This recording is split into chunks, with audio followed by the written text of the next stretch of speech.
A water droplet in Lake Superior or Lake Michigan will flow into Lake Huron via the Straits of Mackinac or the St. Mary's River. Then it makes its way down the Detroit River and through Lake St. Clair to Lake Erie, eventually tumbling over Niagara Falls and traversing the entirety of Lake Ontario. From there, it's onwards down the St. Lawrence River to the Atlantic Ocean. It's here where the water droplet stops being a part of the Great Lakes system. Is it an ending or a transition? This place, these lakes, they all seem so permanent. And yet these waters continuously change, as do the living things that fill them and surround them. The plants, the animals, you, me, we're no different than the Great Lakes themselves. We are temporary. Or are we? Hello, and welcome, my freshwater friends, to episode 24 of the About the Water podcast, an exploration of high strangeness on and around the Great Lakes. Today, we travel to a beach in Presque Isle, Michigan, located on the northwestern side of Lake Huron. Here, we'll find ourselves walking amongst the shadows whose immortal journeys and silent howls will forever echo about the water.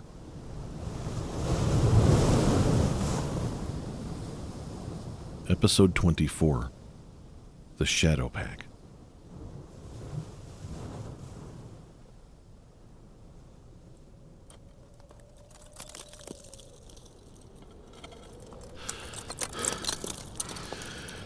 Well, cats have got 9 lives. Looks like dogs have got 2, Michael said to the shivering lab pit mutt, who was in an obvious state of shock after having just been pulled from the broken ice. But me, I've only got 1, so we gotta get back to the truck now. Michael knew that without Heat, the stray dog that he had just come across only minutes ago, only had minutes to live.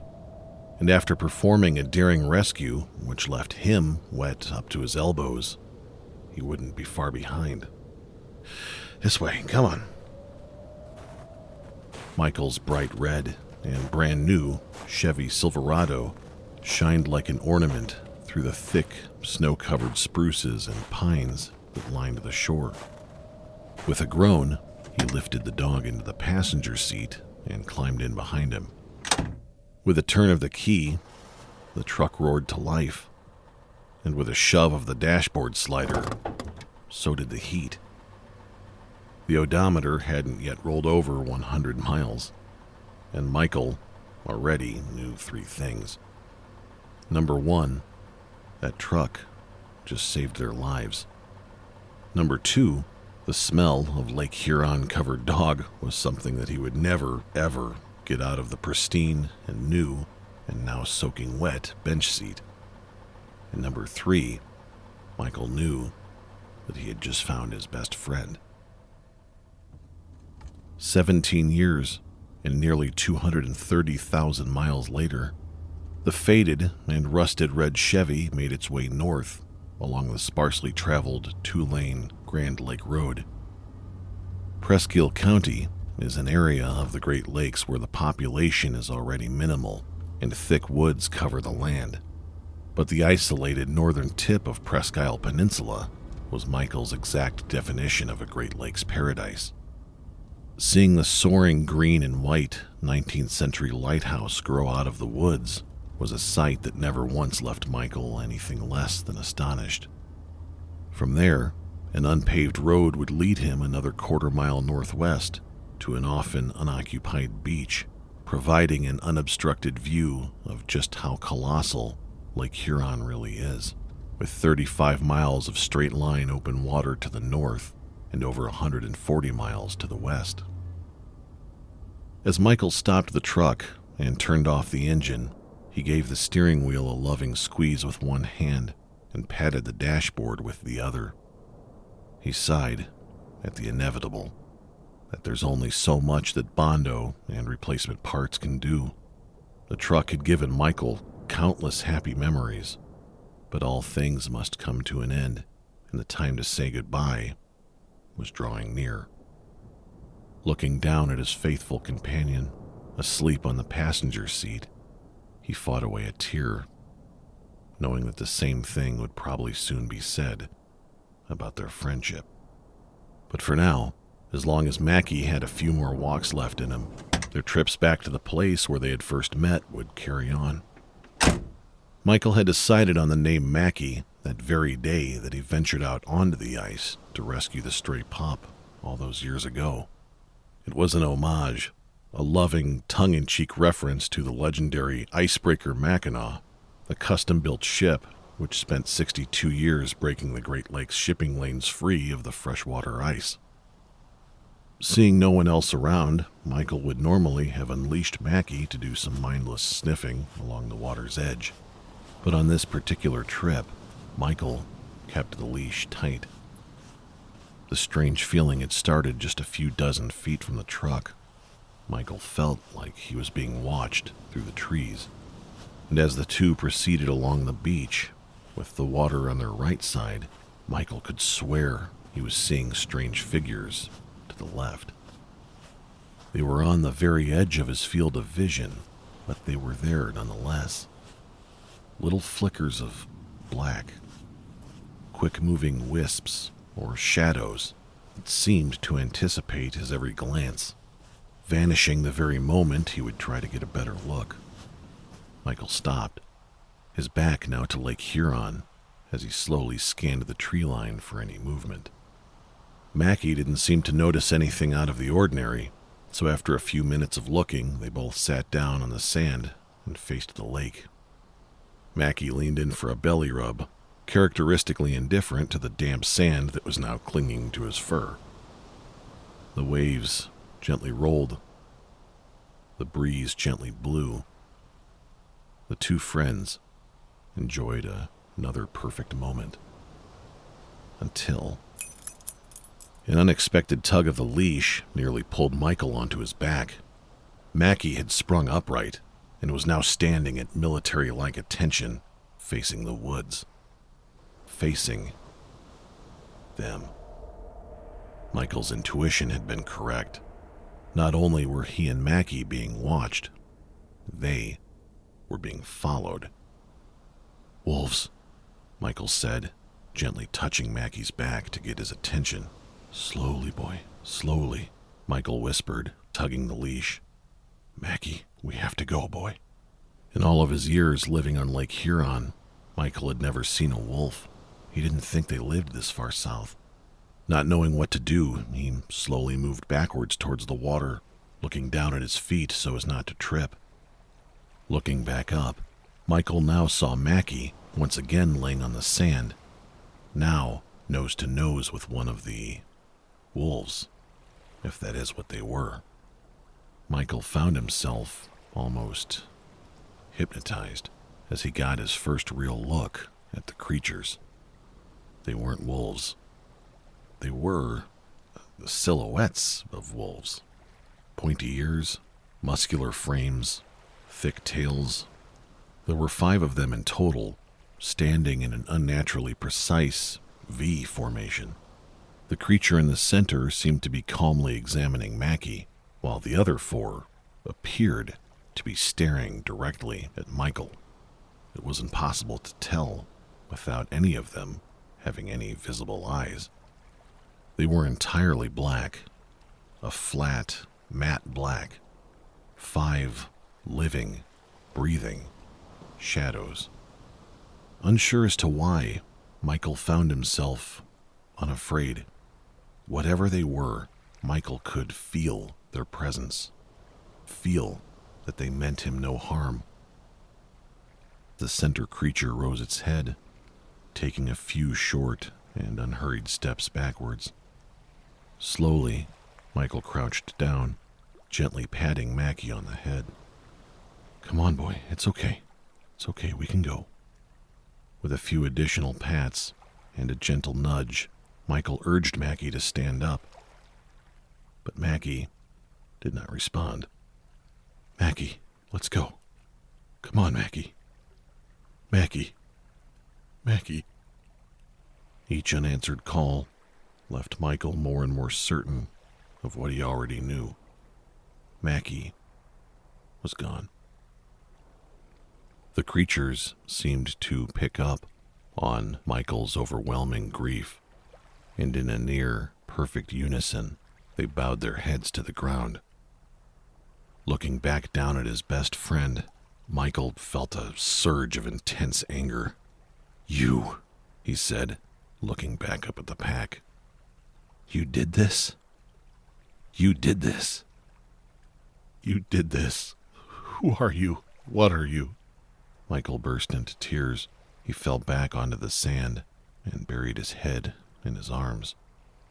After a few seconds that felt like millennia, Michael looked back up. The pack of 5 had retreated backwards towards the woods without so much as a sound, leaving a 6th member just a few yards in front of Michael. Michael stared into the shadow that was the creature. It was powerful. It felt young and eternal. It was beautiful, warm, comforting, familiar. "Mackie," Michael said. The creature leaned its head towards the sky and led the pack in a long and completely silent howl. And in an instant, the original 5 had gracefully run off back into the thick trees. The 6th, stopping ever so briefly to glance back at Michael before disappearing into the woods to join his new pack amongst the rest of the shadows.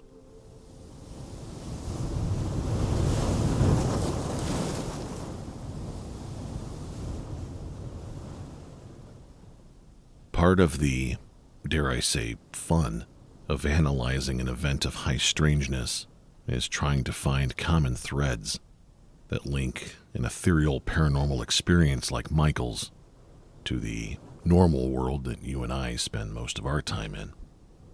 I brushed up on local area legends that involved shadow animals, and essentially there aren't any. Seeing an actual wolf, in fact, would be a huge rarity in itself in that area. Michael mentioned not knowing that they traveled that far south, and in actuality they don't. And if a wanderer happened to, it would very likely be a lone wolf and not part of a pack. I also dove into animal folklore and some shadow phenomena, and as you might expect here in the world of high strangeness, the sheer volume of either we'd have to discuss just to break the ice on the subject, pun intended, would require its own series. I also considered reaching out to some locals just in order to see if perhaps ghostly packs of silent shadow wolves manifesting themselves in front of casual dog walkers on beaches is a common occurrence in eastern Michigan, but decided that my time would probably be better spent having some lunch. Our usual habit around here of analyzing the mental photos we take during these strange encounters, I just feel like it's not going to properly serve us in this case. Instead, Michael's incredible encounter seems to offer us an entirely new lens that we can fix to our analytical camera, as it poses a number of fascinating reflections with regards to the paranormal. Firstly, why do we so often associate the paranormal with fear? Is this because the paranormal is, by definition, the unknown? Probably. But then, why do we fear the unknown? We find the most beautiful moments in our lives by venturing into the unknown. We find love by venturing into the unknown. We discover our own passions by venturing into the unknown. And, as has been my personal experience in hosting this particular exploration of high strangeness, the unknown is often a place of tranquility, reflection, and introspection, not something to be feared. Michael reiterated this several times when he shared this experience with me. These creatures, they weren't scary. If anything, they wanted him to not be afraid. His experience serves as a good reminder for the rest of us to not play the part of a cheesy Halloween supply store by dressing up the darkness and the shadows as things to fear. And secondly, Michael's story makes us consider the role that we, us people, humans, play in the world of high strangeness. Why is it that an animal-based story seems one of such a rare breed? Why is it that the vast majority of paranormal stories involve humans, or human-like entities? Why do aliens always seem to have 2 legs, 2 arms, and 2 eyes with their heads on top?